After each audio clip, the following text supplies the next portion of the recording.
Olá, minha gente. Começa agora o nosso Foz Notícias, trazendo os principais fatos de todo o Espírito Santo. Vamos conferir os destaques de hoje. 2 homicídios marcaram o final de semana aqui em Linhares. Distribuidora de alimentos de Baixo Quartel, interior de Linhares, ficou destruída após um incêndio na região. Furtos e roubos na zona rural têm preocupado produtores rurais do norte do Espírito Santo. 2 homicídios no bairro São Pedro, em Baixo Guandu, região noroeste. Os homicídios assustaram os moradores da região. Violência também na região de São Mateus. J. Barbosa tem os detalhes pra gente no segundo bloco. A nossa equipe de Cachoeiro de Itapemirim traz também os principais fatos da região sul do Espírito Santo. Tudo isso e muito mais, agora aqui no seu Foz Notícias. 2 pessoas foram mortas a tiros em Linhares no final de semana. Os 2 homicídios, segundo a polícia, têm características de execução. O primeiro assassinato foi registrado na rua Antônio Soares, no residencial Jocaf 2, por volta de 11 horas da noite do último sábado. Gustavo dos Santos Aguiar, de 17 anos, foi morto com vários disparos de arma de fogo. Segundo a Polícia Civil, a região é palco de disputas entre gangues rivais. O Jocaf tem suas características próprias, que é dentro do Santa Cruz, o residencial Jocaf 1 e 2. Lá tem as dinâmicas próprias do tráfico de droga deles lá. São 2 regiões, Pontal não, mas lá é uma região carente, que realmente está tendo muito problema desde o começo do ano. Nós tivemos um número muito grande de homicídios no primeiro mês, e alguns deles relacionados com o Jocaf, uma guerra com Nova Esperança. Mas a polícia andou bem, realizamos prisões importantes já, e acreditamos que vamos desvendar esses 2 homicídios também. Outro homicídio aconteceu poucas horas depois em Pontal do Ipiranga, por volta das 4 da manhã do domingo. Identificado apenas como Carlos Eduardo, o rapaz foi executado com mais de 20 disparos de arma de fogo. Ele tinha passagens pela polícia por um homicídio em 2022 e por tráfico de drogas. Tudo indica pelas circunstâncias que foi relacionado ao tráfico de drogas, um acerto de contas ali. O que foi apurado preliminarmente é que um carro chegou até esse local com 5 pessoas, 2 ficaram fazendo a contenção externa e 3 entraram. Lá houve a execução propriamente, muitos disparos, mais de uma arma utilizada. E a partir daí a gente começa a investigação, inclusive solicitando apoio à Polícia de Soretama, que lá tem uma delegacia própria também. E já foi prestado algumas informações no tráfico de drogas, antecedentes dele. O delegado acredita que os 2 homicídios não tenham qualquer ligação. As investigações prosseguem e o pedido é para que a população faça denúncias através do 181, não é preciso se identificar. As investigações continuam. Quem puder passar alguma informação que ajude a polícia a esclarecer os 2 casos deve ligar para o Disque Denúncia 181. Bombeiros passaram mais de 12 horas combatendo as chamas em uma distribuidora de alimentos de Linhares neste final de semana. Não havia funcionários no local na hora em que o fogo começou e, claro, não houve feridos. Quase toda a estrutura da distribuidora de alimentos ficou destruída pelo fogo, que começou em um caminhão estacionado no local e que atingiu a edificação da empresa, que fica na comunidade de Baixo Quartel, interior de Linhares. O incêndio chegou para a gente como incêndio num caminhão, E aí estaria passando do caminhão para a estrutura da edificação. Só a perícia para poder apontar exatamente qual foi a origem do incêndio, mas inicialmente o que chegou para a gente via CIODES foi que ele começou no caminhão e estaria passando do caminhão para a estrutura. Na manhã deste domingo, os bombeiros continuavam no local para apagar os últimos focos do incêndio. A Delis Food Service, dona do empreendimento, não se manifestou sobre o ocorrido. A perícia sobre o que de fato provocou o incêndio só deve ficar pronta em 30 dias. Violência também na região noroeste do estado, onde 2 homens foram baleados na noite deste domingo. Foi no bairro São Pedro, em Baixo Guandu. Natan Júnior da Silva Santos, de 19 anos, foi atingido por 10 tiros na cabeça, tórax e costas. Ele chegou a ser levado para o pronto-socorro, mas não resistiu. Outro homem, de 25 anos, também foi atingido no antebraço, mas foi socorrido e está estável. Segundo o boletim da Polícia Militar, testemunhas contaram que 2 homens saíram do meio do mato e atiraram várias vezes. Em seguida, fugiram, um em direção ao Rio Guandu e o outro para a BR-259. A Polícia Civil informou que o caso segue sob investigação pela Delegacia de Baixo Guandu. O corpo de Natan foi levado para o Serviço Médico Legal de Colatina. Até o momento, nenhum suspeito foi preso. Pessoal, vamos agora conferir como fica o tempo nesta terça-feira de verão. A umidade trazida pelos ventos costeiros provoca chuva rápida na madrugada e na manhã no litoral norte. Tempo firme na maior parte do dia. Linhares, temperaturas entre 23 e 35 graus. Em Colatina, variação entre 22 e 37. São Mateus com mínima de 22 e máxima de 33. Cachoeiro, a mínima é de 21, máxima 37 graus. Já em Vitória, mínima de 22 e a máxima 34 graus.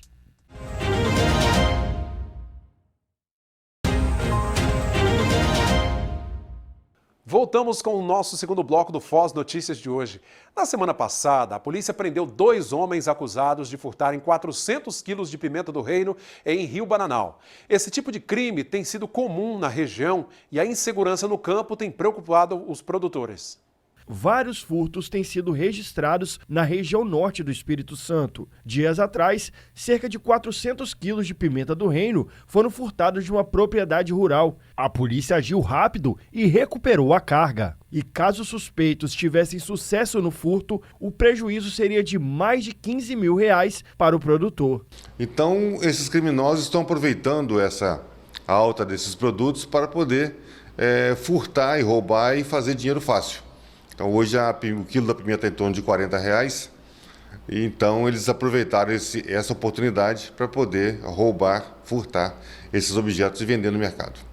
Na verdade, o que a gente precisa de fazer? Estar mais atento a onde estamos guardando nossos produtos, informações não valiosas para quem está trabalhando com a gente e estar atento. A gente sabe que a dificuldade de você acionar a Polícia Militar ou a Guarda Municipal até chegar em sua propriedade, dependendo da região que você está em Linhares, que é um município de território grande, é o maior município do estado do Espírito Santo, isso pode levar em torno de 1 hora, 1h30 se você andar rápido. Uma saída para tentar diminuir o risco de furtos e roubos seria um investimento em segurança privada, já que algumas empresas oferecem um serviço de armazenamento. O produtor em si ele tem uma dificuldade, às vezes, em estar deixando no armazém de terceiro, porque ele diz que o preço é mais barato na hora de vender. Mas, na verdade, não é mais barato. Ele está pagando igual se estivesse pagando a sua propriedade, porque o seu produto está assegurado, está garantido na quantidade que você tem. Uma vez que está na sua propriedade e você não faz o seguro e não investe na segurança, você está correndo o risco de tomar prejuízo. E esse prejuízo pode ser mais caro do que essa diferença na hora da venda em um café armazenado. Aquele produtor que vai armazenar o seu café, a sua pimenta, o seu cacau na sua propriedade, precisa de estar com esses riscos garantidos que a sua produção está segura no seu armazém, bem cercado, bem monitorado, bem vigilante. Isso aí, por mais segurança no campo, né? Mais tranquilidade aos produtores rurais. Olha, houve casos de violência também registrados na região de São Mateus. Vamos para lá para conversar com J. Barbosa, que tem detalhes para a gente. Olá, Barbosa. Olá, Cláudio Alves, amigos do Foz Notícias, trazendo as informações aqui de São Mateus e região. É isso mesmo, Cláudio. Em Boa Esperança, um homem foi morto após se desentender com um desconhecido por causa de uma bicicleta. Em Jaguaré, 2 pessoas foram assassinadas. Vamos a um giro policial com os principais destaques da região. No bairro Vila Tavares, em Boa Esperança, Henrique de Souza dos Anjos, de 30 anos, foi assassinado após discutir com desconhecidos em um evento musical por causa de uma bicicleta na madrugada de domingo. De acordo com a namorada da vítima, após o desentendimento, Henrique saiu do local do evento e foi para casa. Foi seguido e morto pelos criminosos. O caso está sendo investigado pela polícia. Em Jaguaré, na comunidade de São João do Estivado, zona rural, criminosos invadiram um sítio e mataram um jovem a facadas. O crime aconteceu na tarde desse domingo, no momento em que a família estava reunida. 2 homens encapuzados chegaram, abordaram os pais da vítima, fazendo ameaças e perguntando onde estava o filho, David da Silva Santos, de 20 anos. O casal foi obrigado a levar os criminosos onde estava o rapaz. O jovem conversava com alguns parentes quando todos foram rendidos e obrigados a entrar dentro de um banheiro, cerca de 8 pessoas. Em seguida, os criminosos levaram David para um dos cômodos da casa e o mataram a facadas. Quando perceberam que os bandidos haviam ido embora, se depararam com a cena do jovem morto. Em São Mateus, na tarde desse domingo, 3 pessoas foram baleadas. O crime aconteceu no bairro Ribeirão. A PM foi acionada por volta das 4 da tarde com a denúncia de que desconhecidos a bordo de um Fiat Uno se aproximaram das vítimas e um dos ocupantes efetuou os disparos. Uma mulher foi atingida no tórax e 2 homens tiveram ferimentos nas pernas. Ambos foram encaminhados para o Hospital Roberto Silvares. A polícia realizou abordagens no local, mas os criminosos não foram localizados. O bairro Ribeirão tem sido alvo de intenso tráfico de drogas. Agora, mudando de assunto, nós vamos ver de perto a montagem de aeronaves de pequeno porte em Jaguaré. A produção é comercializada em todo o país. A cidade de Jaguaré, no norte do estado, vem ganhando destaque no setor aeronáutico. Há 2 anos, no município, uma montadora de aviões é considerada um marco de inovação e desenvolvimento, gerando empregos e impulsionando a economia local. Na verdade, Jaguaré nós estamos com 2 anos, né? Nós inauguramos a fábrica aqui em 2022. Hoje nós estamos em franca produção, né?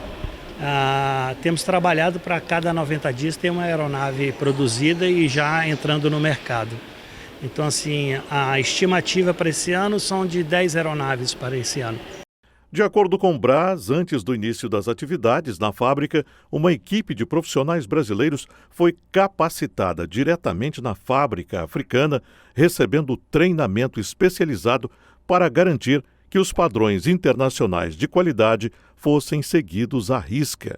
Além disso, esses mesmos profissionais se tornaram responsáveis por treinar outros funcionários. Profissionais têm que ser altamente qualificados, né? E a gente buscou primeiro preparar uma equipe, né, que esteve na África do Sul, passou por um período de treinamento lá, foram 6 meses, depois retornaram, ficaram mais 4 meses. E essa equipe vem remodelando e replicando o sistema aqui dentro e fazendo o treinamento e a capacitação. Todo o treinamento e toda a capacitação da nossa fábrica é feita aqui dentro do chão de fábrica mesmo. A produção dos aviões segue um processo altamente minucioso, realizado em etapas bem definidas para garantir a qualidade e a precisão de cada peça.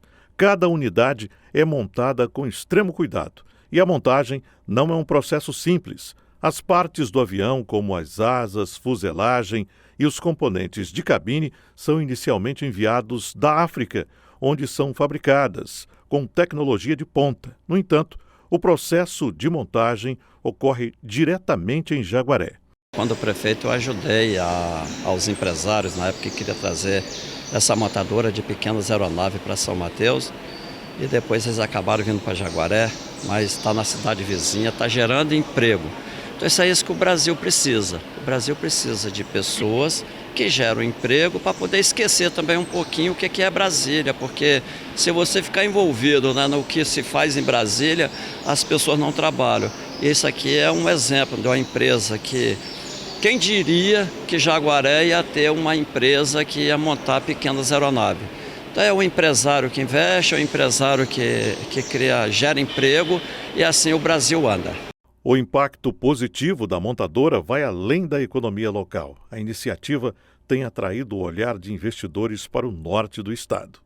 São empresas hoje que têm se instalado na região norte, gerando muitos postos de trabalho. O exemplo hoje da Marco Polo, por exemplo, né, que são mais de 2.400 novos postos de trabalho. Você vai na Oxford, mais de 1.200. Então, são empresas que vieram e são exemplo hoje para o nosso estado. Com isso, encerramos a nossa participação de hoje, aqui de São Mateus e região. Desejando a todos uma semana produtiva e a gente volta amanhã. Forte abraço e até lá. Obrigado, viu, Jota, pelas informações. Vamos conferir como o Mercado Agro abriu esta semana. O café arábica bebida dura abriu a semana cotado a R$ 2.593 a saca. Conilon tipo 7, R$ 1.980. Café Conilon tipo 78, cotado a R$ 1.975 a saca. A pimenta do reino está cotada a R$ 31,50 o quilo. E a saca do cacau agora está cotada a R$ 3.328.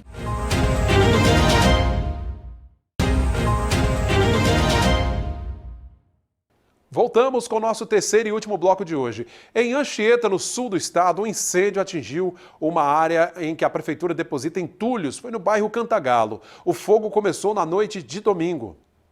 O incêndio aconteceu em uma área de vegetação no bairro Cantagalo. As causas ainda não foram identificadas. Equipes da Prefeitura de Anchieta e do Corpo de Bombeiros foram acionadas logo que o fogo começou. Foram utilizadas 4 viaturas para o controle das chamas. Servidores da Secretaria de Infraestrutura e da Defesa Civil também auxiliaram no combate ao fogo, que destruiu uma extensa área de vegetação. Uma pá carregadeira foi disponibilizada pela Prefeitura para ajudar a isolar a área de incêndio, evitando que se alastrasse ainda mais. O fogo foi controlado por volta das 11 horas da noite, não representando mais perigo às residências localizadas próximas à região. Nessa segunda-feira, as equipes adotaram a técnica de aceiro, que é a criação de valetas na vegetação para conter novos focos de incêndio. Essa é a segunda ocorrência do tipo em uma semana. Não há confirmação se o incêndio foi causado por uma ação humana ou se ocorreu espontaneamente devido ao calor. E 2 pessoas morreram e outras 2 ficaram feridas em um grave acidente envolvendo 4 motos na rodovia BR-262 em Domingos Martins.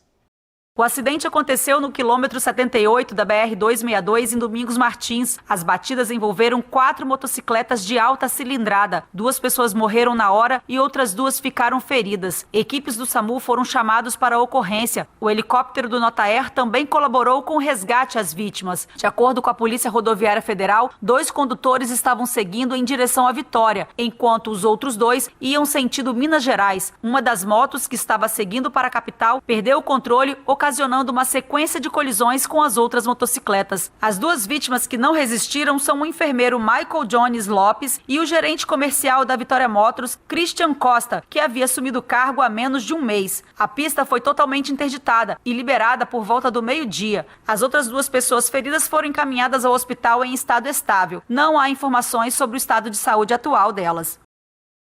E moradores da cidade de Iuna, no sul do estado, viveram uma madrugada de terror neste final de semana por conta de um tiroteio que aconteceu na região. No vídeo gravado por moradores é possível ver 3 indivíduos que atiram contra uma residência. O caso aconteceu na madrugada deste domingo, na região do bairro Quilombo, em Iuna, próximo à subestação de energia. Os moradores acordaram assustados após a série de disparos, que veio acompanhado de gritos de ameaças. Em outro vídeo, um morador mostra a quantidade de cápsulas que foram disparadas e recolhidas no local. De acordo com a Polícia Militar, um homem de 22 anos foi atingido e socorrido por populares até o Hospital Santa Casa da cidade. Os militares realizaram buscas na região, no entanto, nenhum suspeito foi localizado até o momento. Quanta violência, né? E 3 pessoas foram presas em flagrante enquanto tentavam transportar drogas em um carro de aplicativo. Foi em Cachoeiro de Itapemirim.